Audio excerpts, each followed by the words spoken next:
आगे आगे ले भैंसुर आगे आगे गरियाओ ना गे गरियाओ ला माइक गरियाओ ला भैंसुर साला खोला ताला आइला बानी सोना के खोल के देखा बनाता गाड़ी देबुआ चुना के खोल के देखा बनाता एकरा बहन के सब गरियावा हो रे। हे मत गरियावे तुम ना आजी आजी तनी खोल के देखाबू ता कोची कोची सामान हवा। आई बापा ई सब अनमुनिया के लेल हो जी पित्तल के गछल हले या सोना चांदी सब गछल हले से लेबे न कल हो। चला चला नहतवा गोढ़ा थी लड़की साठो साठो पना साठो आय बापा ई सब तो हिस्सी ने सरा देल के रे मोह के लगले आ दहिया दलियाई विध करेला दहिया दलियाई विध करेला चाट गेलई भसुरा आय ऐसन सुंदर गोरी के छो छुन्नरा मिललई भसुरा। ए ज्यादा गरियावा ना तो मारबो कंचे पड़िया में के सजो के मरिया में तो गरियाबो ना सब 2 नंबर सामान लेके आइल हूं हजी गरिया के गरिया गरिया तो खूब गरिया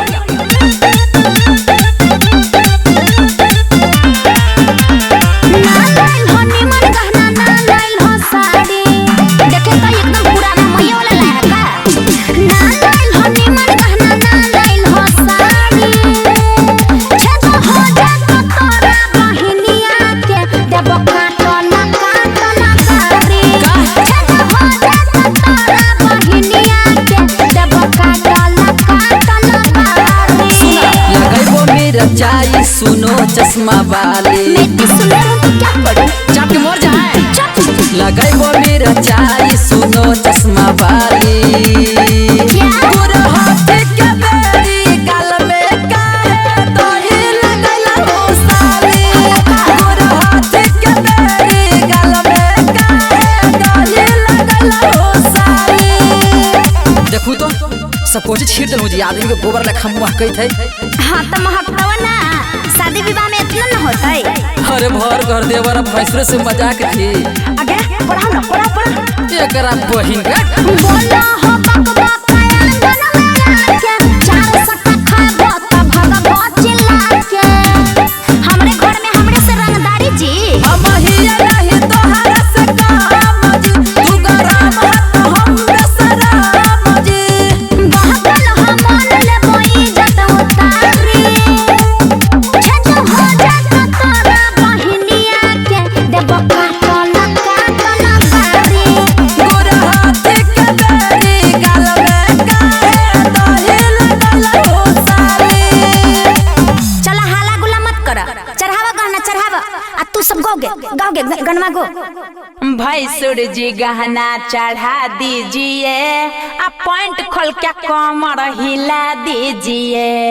आई बरतियन के देखी न गे सब चाय लेखा ताकत थे।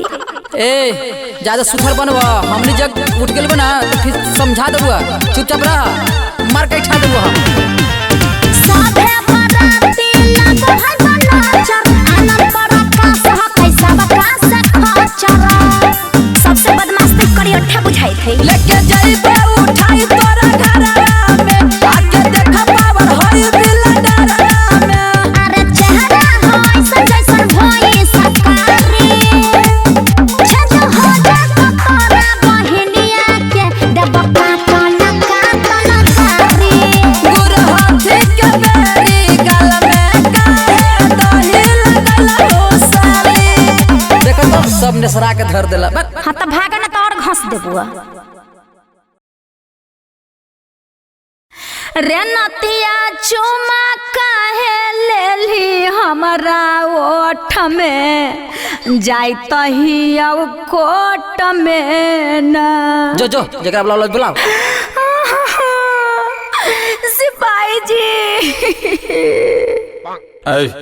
क्या हुआ जी हमको भतार पर केस करना है सिपाही जी।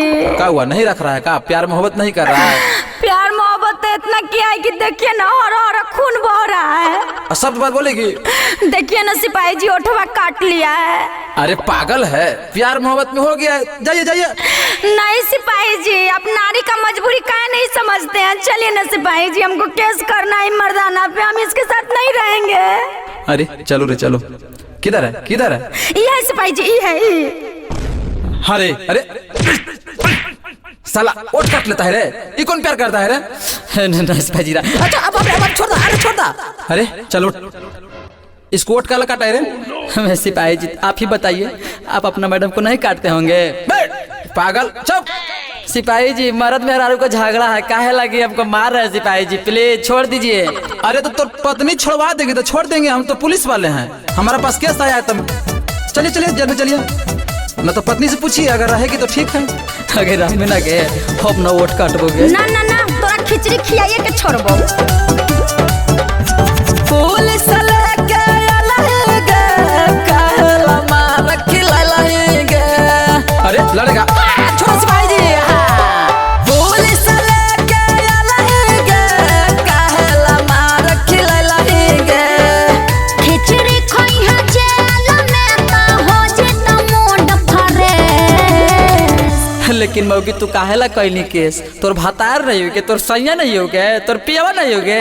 आहा पियावा हो बही ओठ कटेला, सुन कहला केस कैलियो भा। काहे के सुनाओ सुनाओ सुनाओ तेरा बहिन के। चुमा लेबे में कटले ओठ यही से थाना में कैलियो केस। चुमा लेबे में कटले ओठ यही से थाना में कैलियो केस। सिपाही जी इसको मार के चूर अरे दीजिए। पगली तो काहे चुरवा रही है? मर्द है तो प्यार करवे न करेगा। हाँ सिपाही जी मर्द के मतलब की पूरा खून खून कर देगा। अरे तू पागल है। तोरा चढ़ल हलो भीतर जुनून रे, दिलही बहाई हमरा ओठ में से खून रे। देखो तो सिपाही जी पूरे लाल लाल कर देलकै है। घर में प्यार भेलो थोड़ा सा गलती के। अच्छा। गली चलावे मौगी अपना चलती गे। मरदा तू बेदरदा वाला कोइन्ही काहे भेस। चुमा लेबे में कटले ओठ यही से थाना में कैलियो केस। चुमा लेबे में कटले ओठ यही से थाना में कैलियो केस। अच्छा सिपाही जी आप सही सही बताइएगा कि आप अपन मैडम से प्यार नहीं करते हैं? अरे चुप। ये बाबू प्यार तो करते हैं, लेकिन अब नारी है तो इसका बात मानने पड़ रहा है ना, ऐसे नहीं करना है, आपसे छोड़ देंगे। रही है तू दूर हम कहैत ही साफा, आनंद प्रकाश बिल्डरवा के पापा। हम तोरा जरे न रहबो, बाप रे बाप दर्द करैत है। सबका के घरे मौगी होबो है झगड़ा गे। ऐसे बढ़ाई नहीं मर्द से लाफड़ा गे। करमी वाला जोरी अब ता हंसुआ देबौ पेश। चुमा लेबे में कटले ओठ यही से थाना में कैलियो केस। चुमा लेबे में कटले ओठ यही से थाना में कैलियो केस। अरे पगला अरे पगली दोनों मिलो, प्यार मोहब्बत में होता है।